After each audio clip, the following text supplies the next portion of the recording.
कार्यविधि विपरीत विभिन्न व्यक्तिको सुरक्षामा खटिएका सुरक्षाकर्मीलाई 48 घण्टाभित्र फिर्ता बोलाउन गृह मन्त्रालयको निर्देशन। पहुँचका आधारमा कार्यविधि मिचेर सुविधा दुरुपयोग हुने गरेको ठहर। संसदीय समितिको निर्देशन विपरीत भागबण्डा मिलाउन मन्त्रालयको संख्या थप्ने तयारी। आकांक्षी धेरै भएपछि दलहरूले मन्त्री चयनको मापदण्ड बनाउँदै। अर्थमन्त्री विष्णु पौडेल सामु अर्थतन्त्रलाई लयमा फर्काउने चुनौती। बजेट र मौद्रिक नीति बीच समन्वय हुने अपेक्षा।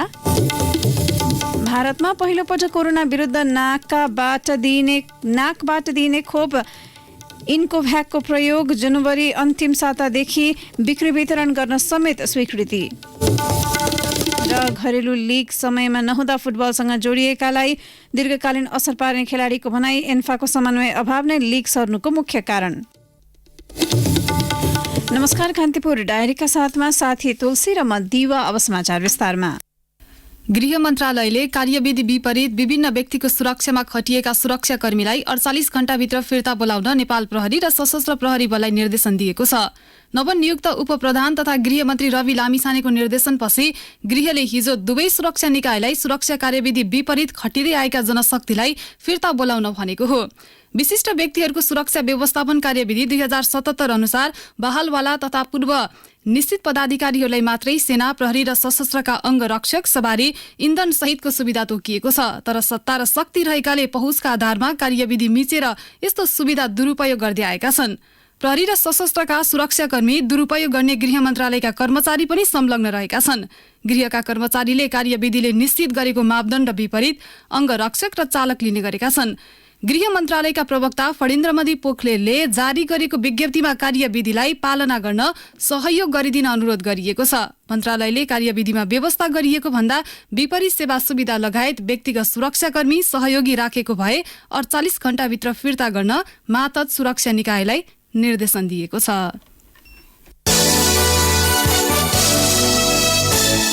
संघीय मन्त्रालय 15वटा समेत गर्न संसदीय समितिले दिएको निर्देशन विपरीत सरकारले मन्त्री परिषद विस्तारको तयारी गरेको छ। अहिले प्रधानमन्त्री तथा मन्त्री परिषद कार्यालय सहित 22वटा मन्त्रालय रहेकोमा भागबण्डा मिलाउन संख्या अझै बढाउन सत्तारूढ दलहरूले योजना बनाइरहेका छन्। राष्ट्रिय सभाले गठन गरेको संघीयता अध्ययन तथा अनुगमन संसदीय विशेष समितिले सङ्घमा 15 र प्रदेशमा 5 देखि 11वटा मन्त्रालय व्यवस्था गर्न सिफारिस गरे अनुसार सरकारलाई गत कार्तिक 17मा निर्देशन दिएको थियो। सरकारले 2048 यता गठन गरेको अध्ययन टोलीको प्रतिवेदन तथा संविधान जारी भइसकेपछि प्रदेश र स्थानीय तहमा हस्तान्तरण भएको अधिकारका आधारमा सङ्घमा 15वटा मात्रै मन्त्रालय आवश्यक पर्ने निचोड समितिको थियो।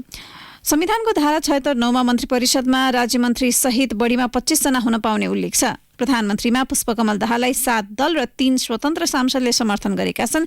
ती दलले दाबी गरेको मन्त्रालय संख्या नै 2.5 दर्जन छ भने स्वतन्त्र सांसद समेत मन्त्री बन्न खोजिरहेका छन्। उनीहरूबीच भाग मिलाउनु पर्ने भएकाले सत्तारूढ दल मन्त्रालय संख्या घटाउन नसक्ने अवस्थामा पुगेका हुन्। संविधानको धारा 168 मा प्रदेशसभाका कुल सदस्य संख्याको 20% भन्दा बढी नहुने गरी प्रदेश मन्त्री परिषद गठन गर्न नहुने व्यवस्था छ।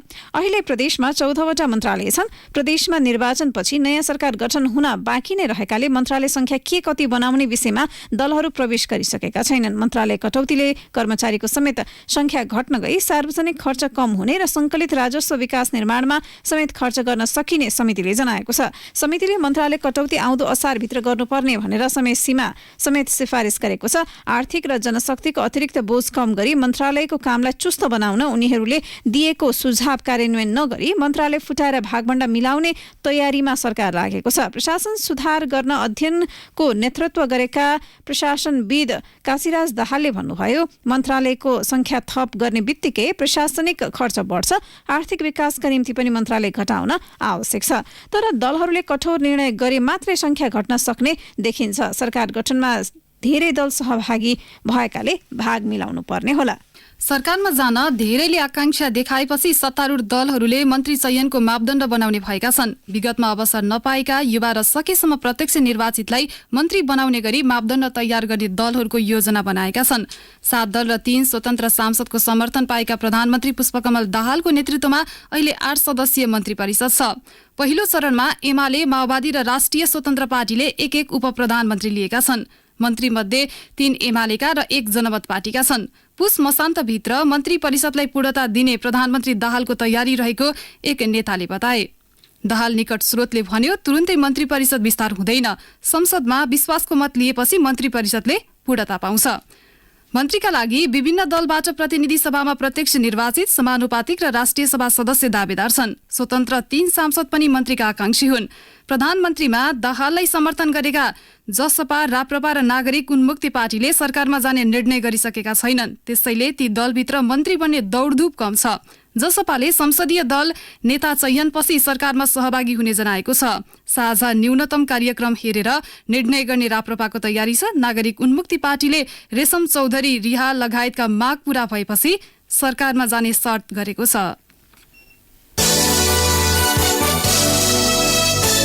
नाटकीय ढंगले राजनीतिक परिवेश बदलिँदै गएसँगै संघीय संसदको पहिलो दल नेपाली कांग्रेसले केन्द्रीय कार्य समितिको बैठक बोलाएको छ। सभापति शेरबहादुर देउवाले ललितपुरको सानेपा स्थित केन्द्रीय कार्यालयमा पुस 22 गते दिउँसो 1 बजे बस्ने गरी बैठक आह्वान गर्नुभएको हो। बैठक मुख्य गरी बदलिँदो राजनीतिक परिवेश, प्रतिनिधि सभा र प्रदेशसभा सदस्य निर्वाचनको समीक्षा, संसदमा दलको भूमिका लगायतका विषयमा छलफल हुनेछ। गठबन्धनभित्र सिट बाँडफाँडमा सहमति जुटाउन नसक्दा कांग्रेस प्रतिपक्षमा बस्न बाध्य भएको छ। पार्टी प्रवक्ता डाक्टर प्रकाश शरण महतले आगामी बैठकमा गम्भीर छलफल र समीक्षा हुने बताउनुभयो।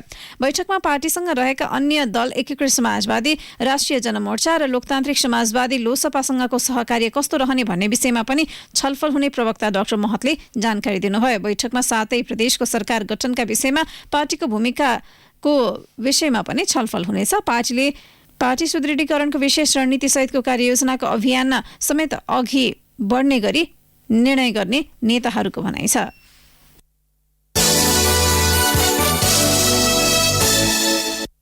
भ्रष्टाचार अभियोगमा विशेष अदालतमा मुद्दा खेपिरहेका कांग्रेस नेता टेकबहादुर गुरुङको सांसद पद निलम्बन भएको छ। संघीय संसद सचिवालयले हिजो सूचना जारी गर्दै अदालतमा विचाराधीन मुद्दा किनारा नलागुन्जेलसम्म संवैधानिक व्यवस्था अनुसार गुरुङको सांसद पद स्वतः निलम्बनमा परेको जनाएको हो। कानून अनुसार गुरुङ स्वतः निलम्बनमा परेका व्यक्ति भए पनि त्यस विपरीत गत बिहीबार सांसद पदको शपथमा सहभागी हुनुभएको थियो। गुरुङमाथि भ्रष्टाचार अभियोगमा मुद्दा चलिरहेकाले सांसद पद निलम्बनमा राख्न यसअघि अख्तियार दुरुपयोग अनुसन्धान आयोगले संसद सचिवालयलाई पत्राचार गरेको थियो। तत्कालीन प्रधानमन्त्री सुशील कोइरालाको नेतृत्वमा श्रम तथा रोजगार राज्यमन्त्री भएका गुरुङले काठमाडौँ फन पार्कको जग्गा भाडामा लगाउँदा भ्रष्टाचार गरेको अभियोग छ।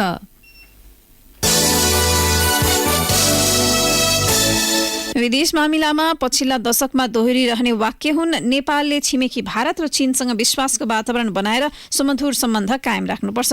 एक विरुद्ध अर्को मुलुकलाई कार्डका रूपमा प्रयोग गर्नु हुँदैन। दुवै छिमेकीलाई साथमा लिएर नेपालको आर्थिक समृद्धि र विकास गर्नुपर्छ। तर नेपालमा छोटो छोटो समयमा फेरिरहने सरकार र ती सरकारका कार्यशैलीका कारण छिमेकसँगको सम्बन्ध सधैँ उतार चढाव देखिन्छ।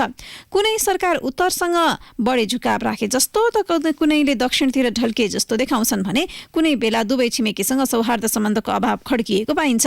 त्यही कारण दुई छिमेकीलाई विश्वासमा लिएर सम्बन्ध सुमधुर बनाउनु पुष्पकमल दाहाल नेतृत्वको नवगठित सरकारलाई मुख्य चुनौती रहेको छ। 2065 सालमा दाहाल पहिलो पटक प्रधानमन्त्री भएपछि ओलम्पिक समापन समारोहमा सहभागी हुन चीन जानुभएको थियो। प्रधानमन्त्रीको विदेश भ्रमण भारतबाट हुने परम्परा तोडेकोमा दक्षिणी छिमेकी असन्तुष्ट भएको बुझेपछि दाहालले पहिलो राजनैतिक भ्रमण भारतबाट गर्ने भन्नु परिरहेको थियो। तैपनि भारतसँग दाहालको सम्बन्ध राम्रो हुन सकेन। पछिल्लो समय दाहालले भारतसँग सम्बन्ध सुमधुर बनाउने प्रयास गरिरहनु भएको छ। नेपालका दुई छिमेकीहरू विश्वमञ्चमा बलिया खेलाडीका रूपमा उदाएका छन्। चीन अमेरिकालाई जितेर पहिलो आर्थिक शक्ति बन्न लागि परेको छ भने भारतले पनि आफ्नो शक्तिलाई बढाइरहेको छ। नेपालमा विदेशी शक्तिहरूको चलखेल बढ्ने विश्लेषकहरूले पनि आकलन गरेका छन्। राजनैतिक दलहरूले आफू केन्द्रित राजनीति नै विदेशी शक्तिको चलखेल बढ्ने उनीहरूको अनुमान छ। भू राजनीतिक जानकार तथा अवकाश प्राप्त उपरथी विनोद बस्नेतले सरकारमा रहेका दलहरू बीच विचारमा एकरूपता छैन। उनीहरू विदेशीको स्वार्थ पूर्तिमा परिचालित हुन सक्छन्। यस्तो परिस्थितिमा मिलेर काम गर्नु दाहाल सरकारको चुनौती हुनेछ। विश्वमा पछिल्लो समय देखिएको भू राजनैतिक परिवर्तनको बाछिटाले नेपाललाई पनि प्रभाव पार्ने गरेको छ। अफगानिस्तानमा 20 वर्षपछि गत वर्ष तालिबान फर्किएको छ। कुनै पनि मुलुकले सो सरकारलाई मान्यता दिएको छैन। अर्कोतर्फ 1 वर्षदेखि चलिरहेको रुस युक्रेन युद्धका कारण विश्वभर निम्तिएको इन्धन र खाद्य अभाव सङ्कटको प्रभाव पनि नेपालमा आइपुगेको छ। सो युद्ध कहिले टुङ्गिन्छ भने यकिन नभएको परिस्थिति छ। कान्तिपुर डायरीमा अब ब्रेकको पालो। ब्रेकपछि अब बाँकी प्रसङ्ग। मुलुकको अर्थतन्त्र संकटबाट गुज्रिरहेका बेला एमाले उपाध्यक्ष विष्णु पौडेलले तेस्रो पटक अर्थ मन्त्रालयको जिम्मेवारी सम्हाल्नु भएको छ। बाह्य अर्थतन्त्र केही सकारात्मक देखिएपछि आन्तरिकतर्फ भने अधिकांश सूचकहरू नकारात्मक छन्। लगानी योग्य रकम सृजना नहुँदा तरलता चापमा छ, ब्याज दर आकाशिएको छ। अर्थमन्त्री पौडेललाई अघिल्लो सरकारका पालामा ध्वस्त अर्थतन्त्रलाई लयमा फर्काउन नै चुनौती देखिएको छ। एक टिप्पणी।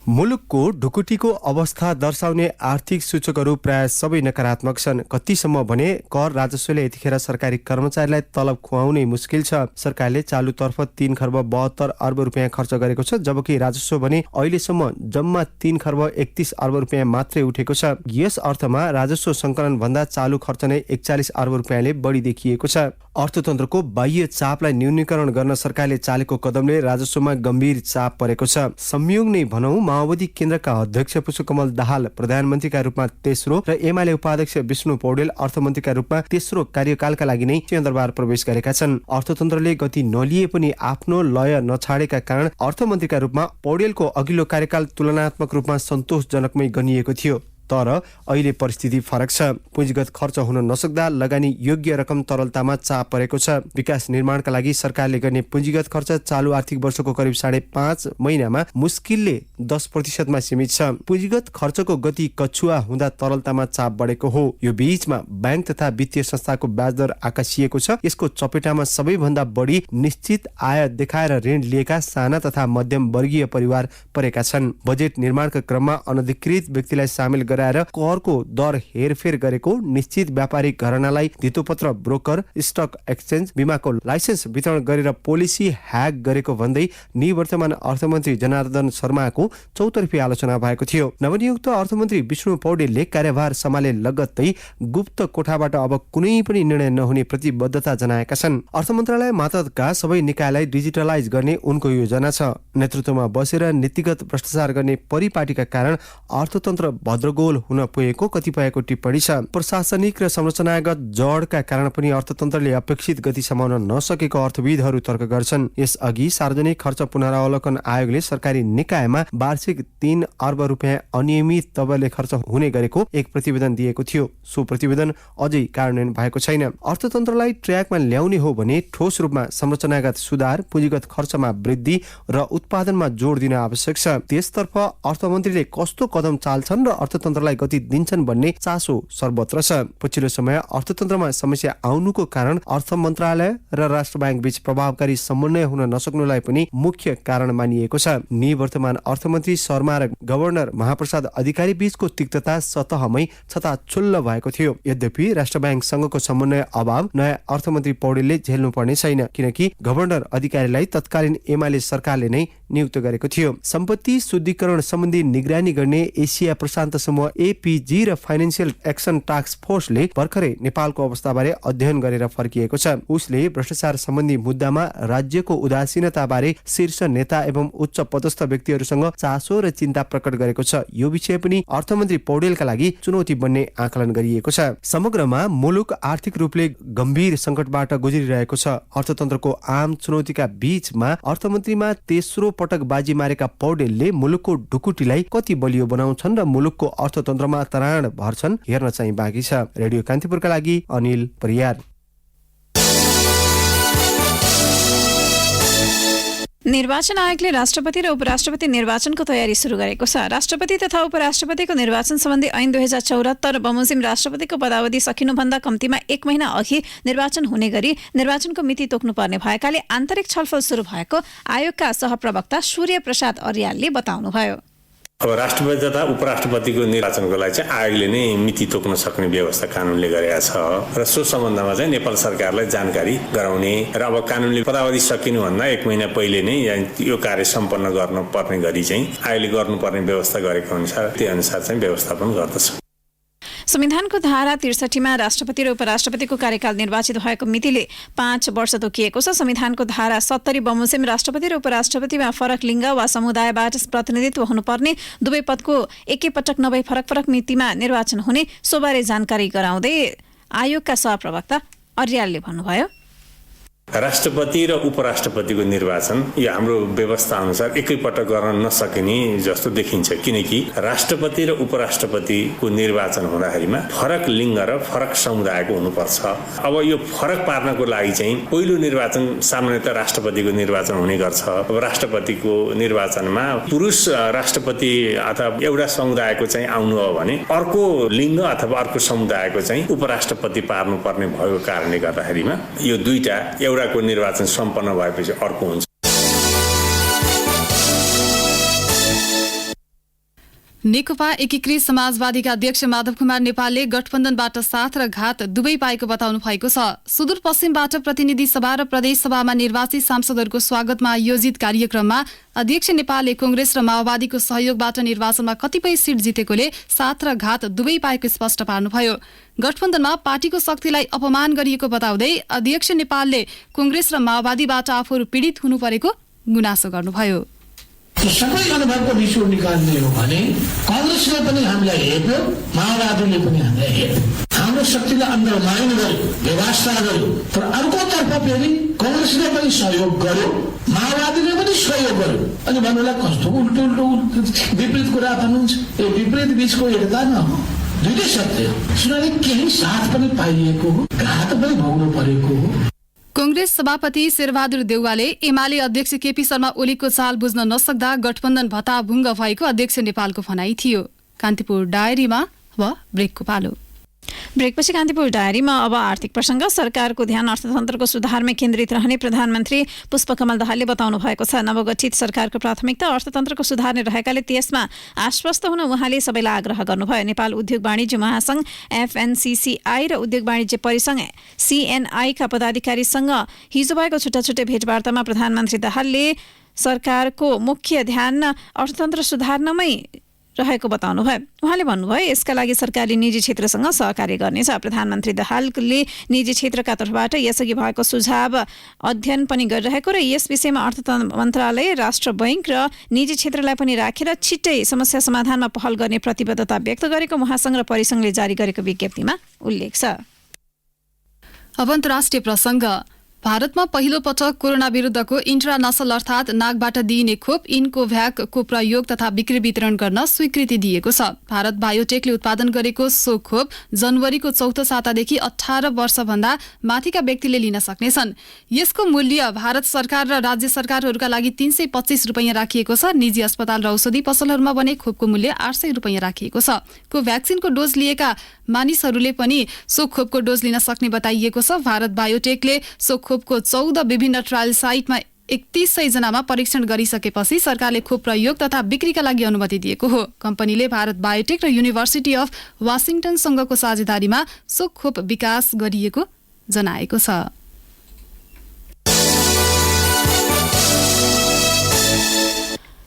खेल प्रसङ्गमा कान्तिपुर सविस्तार। कान्तिपुर सविस्तार। कुनै पनि देशको फुटबल विकासको मेरुदण्ड भनेकै घरेलु लिग हो। शहीद स्मारक ए डिभिजन लिग नेपालको सर्वाधिक ठूलो र स्तरीय फुटबल लिग हो। A division league Akhil Nepal football संघ एन्फाको शीर्ष विभाजन मध्ये एक हो, जुन हरेक वर्ष नेपालका उत्कृष्ट फुटबल क्लबहरूबीच प्रतिस्पर्धात्मक रूपमा सञ्चालन हुने भनिए पनि विभिन्न कारणवश लिग एन्फा क्यालेन्डर अनुसार हुन नसकेको इतिहास छ। समयमा घरेलु लिग सञ्चालन नहुँदा यसले फुटबल खेलाडी र खेलसँग सम्बन्धित सबैमा दीर्घकालीन असर पर्ने देखिन्छ। घरेलु लीग कतिको व्यवस्थित र नियमित छ भन्नेले त्यस देशको फुटबलको वर्तमान र भविष्य दर्शाउँछ। घरेलु लीग बलियो भए नयाँ खेलाडीको प्रवेश मात्रै होइन, राष्ट्रिय टोलीमा प्रवेश पाउन हानथाप चल्छ र यसले व्यावसायिकताको जग पनि बसाल्छ। तर नेपालको हकमा कुरा गर्ने हो भने लीग नियमित हुन सकिरहेको छैन। घरेलु लीग मात्रै होइन, नियमित अन्तरालमा हुने मफसलका प्रतियोगिता नहुँदा राष्ट्रिय टोलीबाट खेलिरहेका र पुनः खेल्ने सम्भावना रहेका करिब 11 जना खेलाडी हालसालै विदेश उद्देशिएका छन्। अर्ध व्यावसायिक मानिएको नेपाली फुटबलबाट जीविकोपार्जन कठिन छ भन्ने विदेशी नै खेलाडीको बढ्दो संख्याले पुष्टि गर्छ। घरेलु फुटबलको सर्वोच्च निकाय अखिल नेपाल फुटबल संघ एन्फाको नयाँ कार्यकाल शुरू भएको लगभग 6 महिना बितिसक्यो। एन्फा क्यालेण्डर अनुसार ए डिभिजन लीग सञ्चालन नहुने देखिएपछि खेलाडीहरूले सामाजिक सञ्जालमा आफ्ना भनाईहरू खुलेरै पोख्न थालेका छन्। घरेलु लीग समयमा नहुँदा खेलाडीहरू मात्रै नभई फुटबलसँग जोडिएका सबैलाई दीर्घकालीन असर पार्ने